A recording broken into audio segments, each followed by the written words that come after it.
Alright everybody, it's time to start section 1.4, which is integer exponents.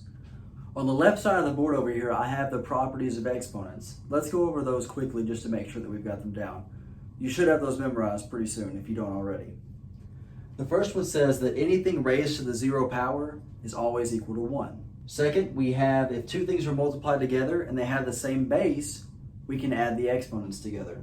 If you have an exponent raised to another exponent, the third property says that we can multiply those together. The fourth property says that if we have two things that are multiplied together that are raised to an exponent, we can distribute that exponent to both of those.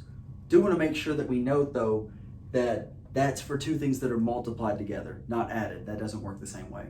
Properties 5 and 6 are similar. It just depends on which exponent is larger. If you have two numbers that are the same that are divided, we can subtract the exponents. If the exponent on top is larger, we'll put everything on top. If the exponent on bottom is larger, we'll put everything on bottom. Property 7 says that if we have a negative exponent, we can take the reciprocal and make it 1 over a to the m. Notice that we don't get rid of the exponent. It's still there. It just becomes positive at that point. And property 8 is kind of the opposite of property 7. If we have a negative exponent on the bottom, that moves it up to the top, and so we have a to the m.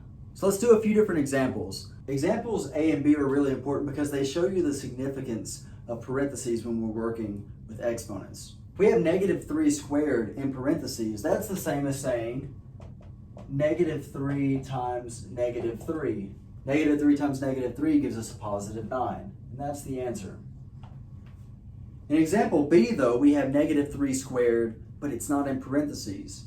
So what that means is that negative just kind of hangs out in front. It's not affected by the exponent. And so what we get is we get negative 3 times 3. So you've got the 3 times 3, but the negative just hangs out in front. And so that gives us negative 3 times 3, which is going to give us a negative 9. That's why it's important to pay attention to your parentheses, and when you're substituting like we were in the last section, that we substitute in and put it in parentheses, because that does make a difference. Example C is negative 42 in parentheses raised to the 0 power. Anything raised to the 0 power by property 1, we know that that's going to be 1. Example D, we're going to start throwing variables into the mix now. The same rules apply though. We're multiplying 9x squared, y to the 8th, z to the 11th, times 5x to the 7th, y to the 4th. So we're just going to multiply like we normally would. Let's start off with our integers. We have 9 times 5, which gives us 45. We're going to try to find the like variables now. So we have x squared and we have x to the 7th. Since those have the same base, we can take from property 2 and add our exponents together. So x squared times x to the 7th is going to give us x to the 9th. We look at our y's, we have y to the 8th and y to the 4th. Those are multiplied together as well. So that's going to give us y to the 12th. And then we also have the z to the 11th that we can't forget about, so we have to make sure we bring it down. But this is our final answer. Everything has been simplified at this point. Our final example looks really complicated, but if you break it down into steps, we see that it's things that we've already done just combined together.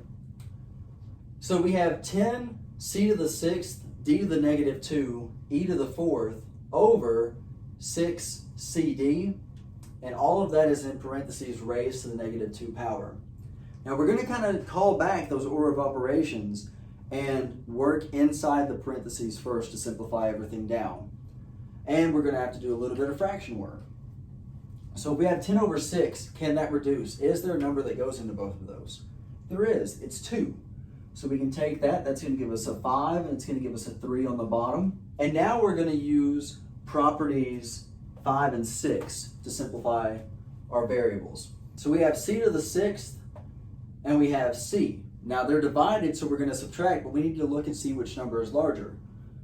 Well, the exponent on c is a 1. It's understood to be a 1, so 6 is greater than 1. So 6 minus 1 is going to give us 5, and we're going to put that on top. Now we're going to look at d to the negative 2 over d. Well, once again, this exponent is understood to be a 1, so we need to look and see which one's greater. Well, 1 is greater than negative 2. So this is going to be 1 minus negative 2. I'm actually going to write that up here. 1 minus negative 2. Do y'all remember what we said we do when we have minus a negative? It changes it to a plus, and that's actually going to give us a 3. So this is going to be d to the third on the bottom. Finally, e to the fourth doesn't have anything to simplify with, so we're just going to bring it down in the numerator where it was. So we have all of this, but we're still raised to the negative 2 power on the outside, so we're not done yet. The next thing that we want to do is get rid of this negative exponent. How can we do that? Well, property 7 says that we can take the reciprocal, right? So if we have a fraction, we take the reciprocal, we're going to flip the entire fraction. So this is going to give us 3 d to the third over 5 c to the fifth e to the fourth, and now all of this is raised to the positive 2 power. So if we take the reciprocal, that gets rid of our negative. Now we're going to use property 4 to distribute this to everything in the problem. I'm going to write it out just so you can see it, but you don't necessarily have to write out every step, as long as you show all your work. All right, so we have everything has been squared, and now we're just going to simplify it. 3 squared gives us 9. D to the third squared gives us, we're going to multiply those, that's going to give us d to the 6th. 5 squared gives us 25. C to the 5th raised to the 2nd power gives us c to the 10th. E to the 4th raised to the 2nd power gives us e to the 8th. And that is our final answer. Yes, that problem was a little long, but as you can see, it all deals with stuff that we've already learned. It's just combining it together. So if we are able to break it down into things that we understand, we can do larger problems like that. Don't forget to talk to your instructors, and I'll see you next time.